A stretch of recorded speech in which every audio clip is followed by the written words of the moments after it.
Будьте современными. Телефон уже не для звонков. Мобильные приложения делают его картой, кинотеатром, радаром и еще много чем. А теперь еще и радио. Ваше радио «Спутник» на платформах Android и iOS. Скачайте бесплатное приложение «Спутник Ньюс». Мы не хотим расставаться с вами ни на минуту.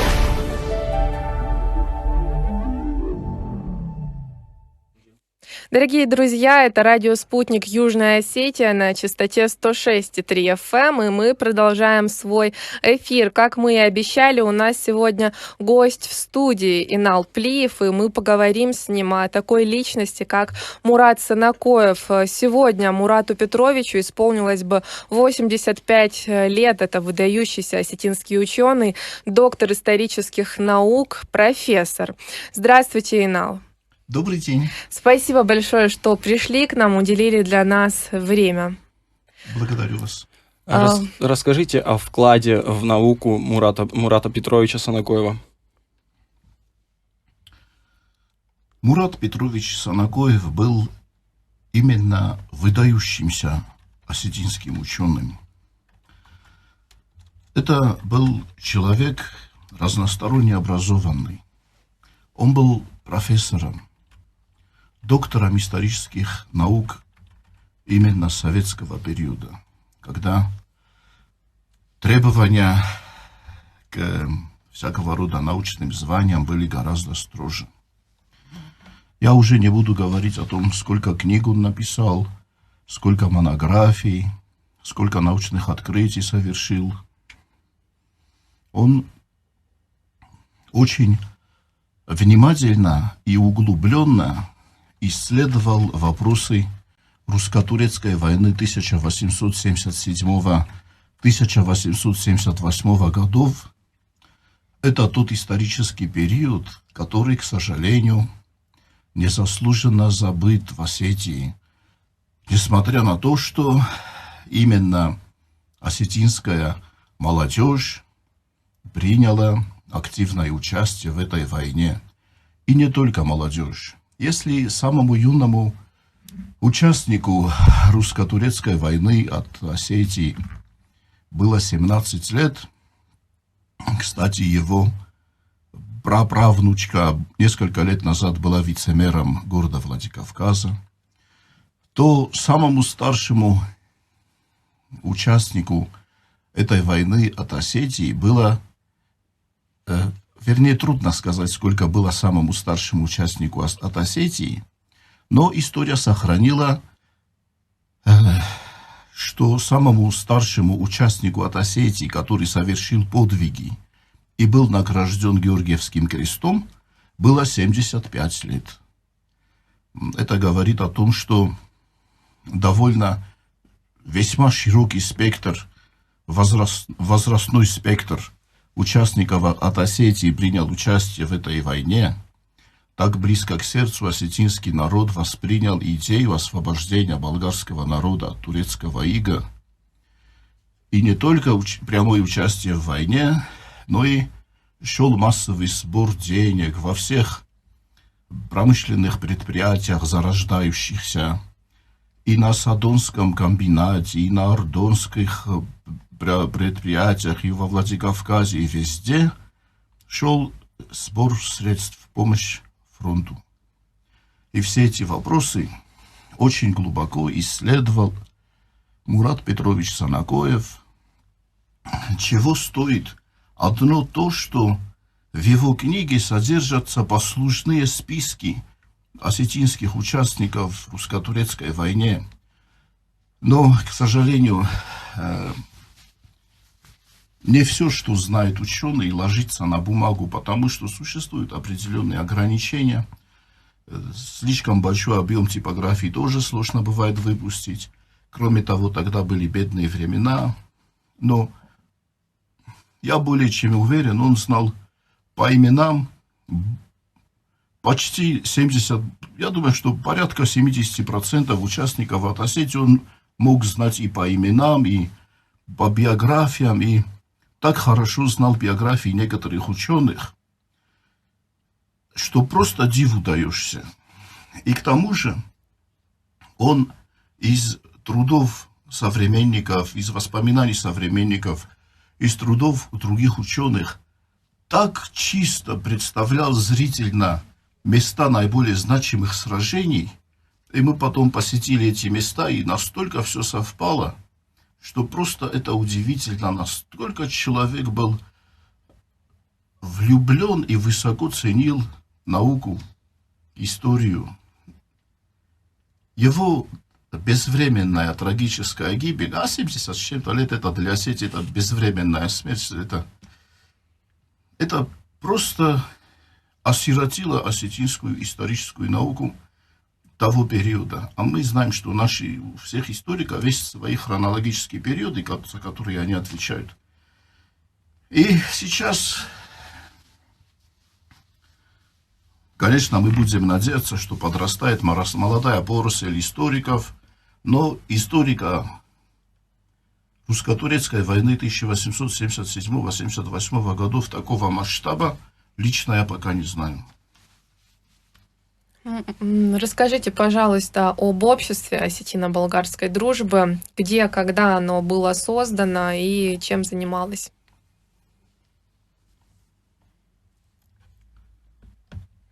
Мурат Петрович Санакоев, помимо того, что он был ученым, он был еще великим патриотом Осетии.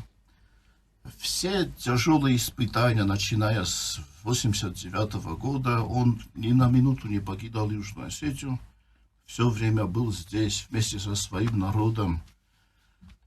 Именно Перу Мурата Петровича принадлежит первая научная книга, вышедшая в свет после разгрома Южной Осетии грузинскими полчищами в 1991 году. И только в 1993 году Южная Осетия смогла окрепнуть настолько, чтобы уже выпустить первую крупную научную книгу. Это была «Хрестоматия истории осетинского народа» Мурата Петровича Санакоева, первый том. И в 2004 году мы с Муратом Петровичем... В 2004 году разные страны, это слишком подробно тоже, наверное, не будем. В 2005 году мы беседовали с Муратом Петровичем, и у нас возникла идея создания общества юго-осетинско-болгарской дружбы. Потому что между осетинскими и болгарскими народами еще в тот период установились дружественные отношения. Потом, во время Великой Отечественной войны, они укреплялись, и сын героя русско-турецкой войны 1877-78 годов, сын Николая Караева, которого дома звали Тудар, а по бумагам он был Николай, Георгий Николаевич Караев, генерал советской армии, стал одним из инициаторов создания общества советско-болгарской дружбы в 1944 году и первым руководителем Ленинградского отделения общества советско-болгарской дружбы. И после этого в социалистический период между нашими народами были определенные связи. Сюда приезжали представители болгарской интеллигенции. Отсюда в Болгарию тоже гостили наши представители интеллигенции. В Цхинвале появилась улица Георгия Димитрова, первого руководителя социалистической Болгарии. В Болгарии был построен памятник Костахе Тагурову в городе Кырджали. А во Владикавказе был построен памятник Георгию Димитрову около Дома правительства. Потом уже в наши дни, в 2018 или в 2019 годах, в Болгарии был построен еще один памятник Костахе Тагурову в городе Плиска, был создан двор кириллицы жителям Болгарии, Кареном Алексаняном, армянином по национальности. И там построены, значит, скульптурные изображения всех букв кириллицы и по одному главному поэту всех кириллических народов. То есть существует такое понятие кириллические народы. Это те народы, которые пользуются кириллицей. И североостинский скульптор Хаев, по-моему, создал очень хороший, очень красивый, в интернете можно, на вашем сайте тоже было, памятник Устахе Тагурову, и он торжественно был открыт, как и бюсты других кириллических писателей и поэтов. Таким образом, сейчас в Болгарии два памятника Устахе Тагурову. А в Южной Осетии и в Северной Осетии тоже нету памятников болгарским поэтам. Я думаю, что в свою очередь надо сделать аналогичные шаги.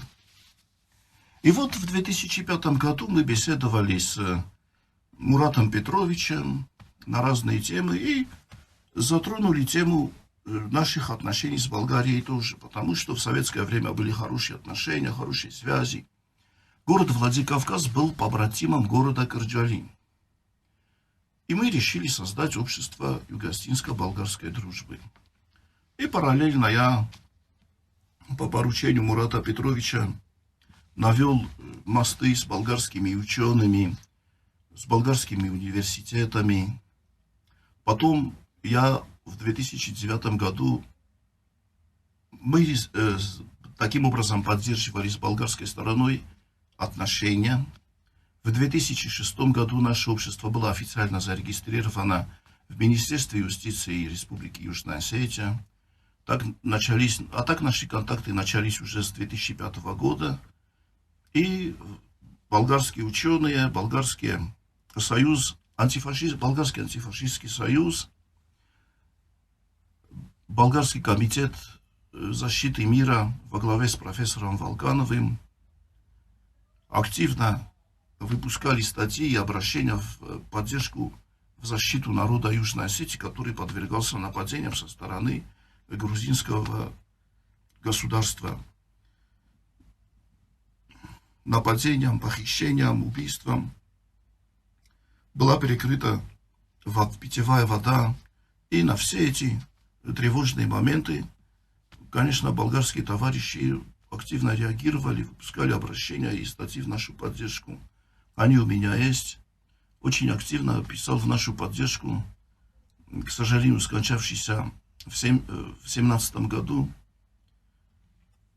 крупный болгарский юрист Велко Волканов, профессор юриспруденции, доктор юридических наук. Потом, во время войны 2008 года, болгарские журналисты мне звонили, я им передавал информацию, и информация из Южной Осетии оперативно распространялась по Болгарии о том, главное, кто напал, на кого напал. И когда я уже в 2009 году приехал и встречался с ответственными должностными лицами, они уже все знали, что напала Грузия. Они могли донести эту информацию, например, до ООН? В ООН есть представитель Российской Федерации Чуркин, был, к сожалению, и он настолько активно доносил до ООН эту информацию, что там уже никто бы ничего не смог добавить и убавить. Но, к сожалению, ООН тоже находится под влиянием промышленно развитых зарубежных государств, западных, в первую очередь, США и его союзников и сателлитов. И, конечно, такие вопросы невозможно положительно решить в ООН в нашу пользу. Но очень активно работал Чуркин, царство ему небесного. Болгарские журналисты же доносили эту информацию до своего народа, и уже когда в 2009 году я приехал, никто не выразил непонимания того, кто же на кого напал. Это, конечно, заслуга Мурата Петровича. В Болгарии ученые, с которыми я встречался с учеными. Я там сразу заявил, что общество юго-остинско-болгарской дружбы, согласно своему уставу, занимается наукой, культурой, никакой политики, никакой религии, никаких таких острых конфликтных вопросов. Но болгарские ученые знали Мурата Петровича, передавали ему приветствия. У меня сохранилось несколько приветственных посланий, которые я записал в Болгарии на видео. Потом когда приехал, я ему показал эти приветственные послания. Он сам болгарский язык понимал, потому что во время своих научных работ он использовал и источники на болгарском языке.